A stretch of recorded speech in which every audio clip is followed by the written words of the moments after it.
শুধুমাত্র একটি ক্লিকে পুরাতন এই বাটন সিস্টেমগুলো থেকে সোয়াইপ সিস্টেমে যেতে পারবেন। এতে করে আপনার ফোনটি কিন্তু আরো দেখতে সুন্দর লাগবে। আসসালামু আলাইকুম, আপনাদের সাথে আছি আমি নুরুজ্জামান দীপু। তাহলে চলুন বন্ধুরা, আর কথা না বাড়িয়ে সরাসরি ভিডিওতে প্রবেশ করা যাক।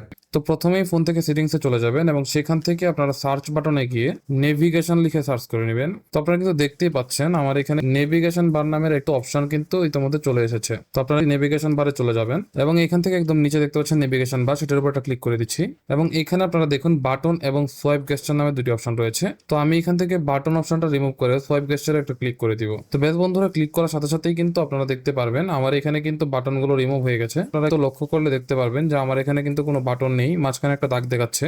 তো আমি যদি এখন সেটিংসে যাই এবং সেখান থেকে আমি যদি ডান বামে টান দিই তাহলে কিন্তু ব্যাক হয়ে যাবে এবং নিচ থেকে ধরে রাখলে আমি কিন্তু আমার যে জমা অ্যাপস গুলো আছে সেগুলো তো আমি খুব সহজে রিমুভ করে ফেলতে পারবো। বন্ধুরা, এই ছিল আজকের ভিডিও। আশা করছি ভিডিওটা আপনাদের জন্য অনেক বেশি হেল্পফুল ছিল। ভিডিওটা ভালো লেগে থাকলে ভিডিওটাতে একটা লাইক করে দিবেন, সুন্দর একটা গঠনমূলক কমেন্ট করে দিবেন, ভিডিওটা একটা শেয়ার করে দিবেন। দেখা হচ্ছে নতুন কোনো ভিডিওতে, সে পর্যন্ত ভালো থাকবেন এই প্রত্যাশায় আজকের মতো এখানেই বিদায় নিচ্ছি। আল্লাহ হাফেজ।